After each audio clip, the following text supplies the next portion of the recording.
Numéro 13. Alors voilà, nous avons en face de nous, vous pouvez le voir à l'écran, ici présent, un homme d'une classe inestimable, ça ne se dit pas, mais c'est pas grave. Vous voyez derrière lui un avion en feu, il s'en bat les couilles, seul armé de son arme. Il descend avec une corde, il peut aller n'importe où, cet homme est magnifique.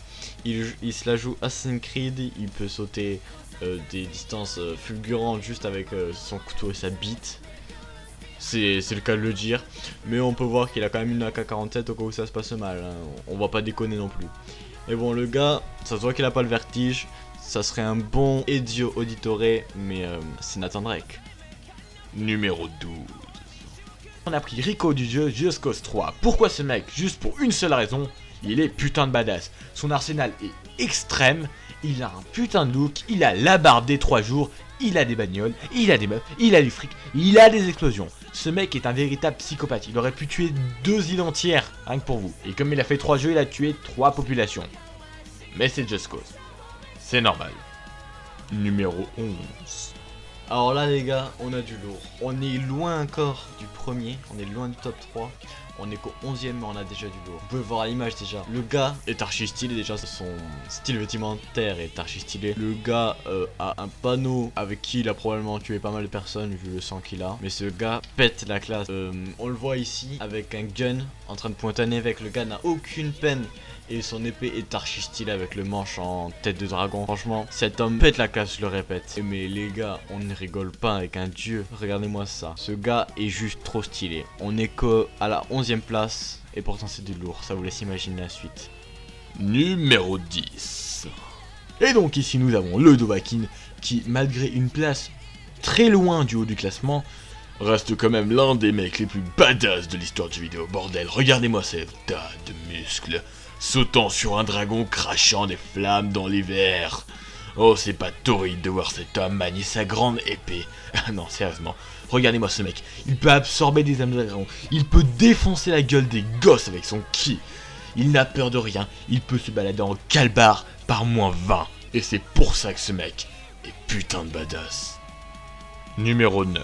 Alors là, on s'attaque aux choses sérieuses. On rentre dans le top 10, c'est juste un top 13, mais déjà le 9ème aurait pu avoir sa place dans le top 3 tellement il est badass. Quand vous pensez à badass, vous pensez à ça dans votre tête, non?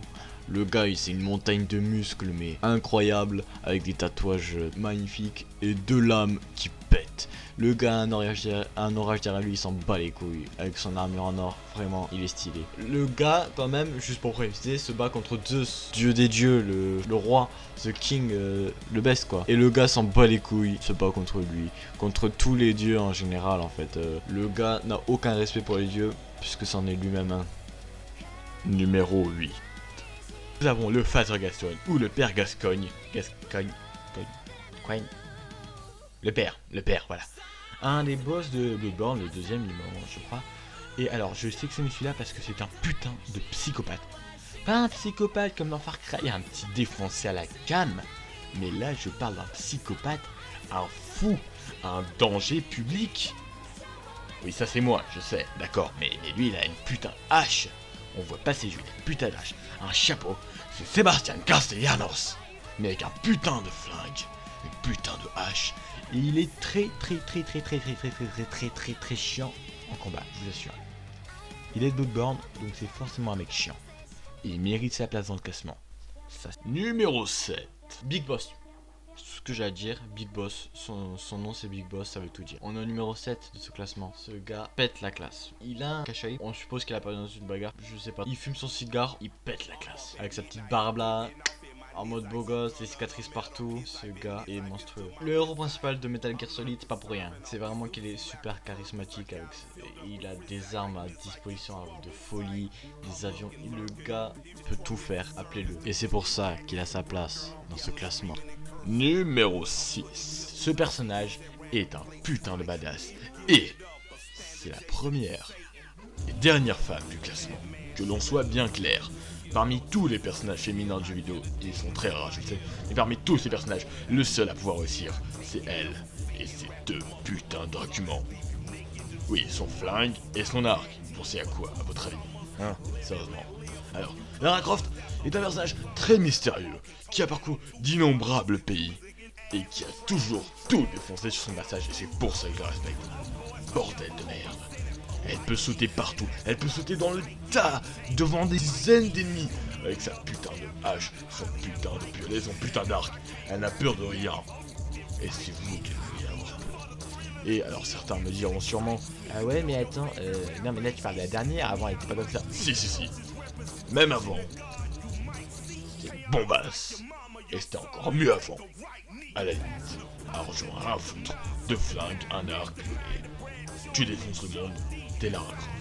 Numéro 5. On rentre dans le top 5 avec ce personnage très charismatique et très connu du public. Je parle bien sûr de Geralt de Rive. Le héros principal de The Witcher, une des grosses séries du jeu vidéo, pardon. Ce gars est trop badass, équipé de son arme et de son fidèle destrier. Il parcourt le monde entier avec ses cicatrices, ses cheveux blonds au début, maintenant blancs parce qu'il a vieilli entre les Witcher 1 et 3, mais il se chope quand même une meuf archi bonne. Bon, ça c'est pas la discussion, on fera un autre top si vous voulez sur ça, mais pas maintenant. Mais regardez l'image, le gars déchiquette des monstres sans aucune pitié avec ça. Son couteau là qu'il tient à deux mains. Il me fait peur et vous devriez avoir peur aussi. En tout cas, il a bien sa place dans ce top 5. Numéro 4. Venu tout droit de Far Cry 3.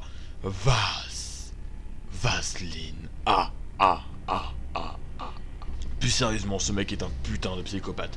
Tout au long du jeu avec sa putain de milice, ses putains de bazooka avec les grands du couteau. Il vous pose toujours la même question. Tu la connais la définition, tu la connais la définition, tu la connais la définition, tu la connais la définition. Ce mec vous rendra fou. Il parcourra l'île en espérant vous buter. Et il y arrivera tout le temps, de toute façon, c'est un putain de mec. On peut pas décrire un tel psychopathe, c'est justement pour ça qu'il va en 4ème. Cet homme, contrairement au père Gascoigne, il a la folie. Pas dans la folie démoniaque, la folie de l'envie de tuer. Il sait ce qu'il fait, et il aime ça. C'est pour ça qu'il a sa place. Numéro 3. Alors là, on s'attaque à du très lourd. Il fallait évidemment qu'il y ait un personnage d'Assassin's Creed dans ce top, sinon ça serait pas un top digne de cela. Et on a choisi Altaïr. Pourquoi? Parce que c'était mieux avant.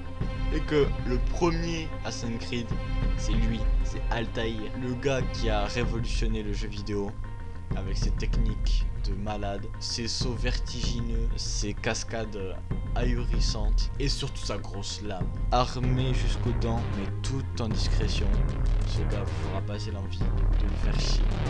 Ce qu'il est par-dessus tout, c'est les Templiers, et les Templiers. Ce gars peut tuer n'importe qui en toute discrétion sans qu'on s'en aperçoive. Et quand tu t'en aperçois, c'est déjà trop tard. Et c'est pour ça qu'il a sa place dans ce classement. Numéro 2.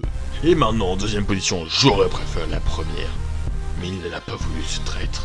Bref, en deuxième position, El Presidente de Tropico. Donc camarade, moi très honoré pour cette seconde place. Merci beaucoup. Et donc, ce Presidente est le symbole même du putain de connard de politicien. Ce mec vous construit une putain de centrale nucléaire à côté de votre hôpital. Magnifique, rien à redire. Sérieusement, des lunettes de soleil, un couteau et un uniforme de soldat. Vous êtes président de l'île de Tropico. Vous pouvez gouverner le monde. Vous pouvez faire des usines pétrochimiques. Vendre votre terrain pour usine nucléaire. C'est possible aussi, ça rapporte argent. Ce mec vous permet d'assouvir vos désirs les plus sombres. Il y a des limites quand même. Des limites, faut se calmer des fois. Hein. Pas tout permis non plus. Mais, grâce à ce jeu, vous apprendrez enfin à être un bon connard. L'un des meilleurs qui n'ait jamais existé. Numéro 1. Voici le grand gagnant de notre top 13 des personnages les plus badass du jeu vidéo. Il a bien sa place, croyez-moi. Ça dépend, vous aurez peut-être mis quelqu'un d'autre à sa place, mais franchement, vous ne pouvez pas dire qu'il n'est pas badass. Cet homme est sur la pochette de Far Cry 4, ce n'est pas pour rien. Le grand méchant Pagan, ce gars pète la classe jusqu'au plus profond de lui. Il a le style, mais il est putain de psychopathe. Le gars peut te tuer avec un stylo dans la cervelle et dire « Oh, commencer à attacher mes chaussures. Vous voyez un peu le genre. Regardez sa tête, elle ne fait pas peur. Moi, elle me fait peur, très peur. Et vous devriez avoir peur aussi. Il a un costume rose ou rouge, sans doute pour représenter le sang qu'il a fait couler. Car oui, ce gars n'est pas premier pour rien. Il a dû faire couler des tonnes et des tonnes de litres de sang. Ça se dit pas, mais on s'en bat les couilles. Il est plus dangereux que jamais. Il peut vous tuer à l'aide d'un stylo, de ses mains, n'importe quoi. Ce gars me fait peur. Et c'est pour moi l'un des plus grands psychopathes du jeu vidéo. Il a donc bien sa place en tant que numéro 1 du top des personnages les plus badass.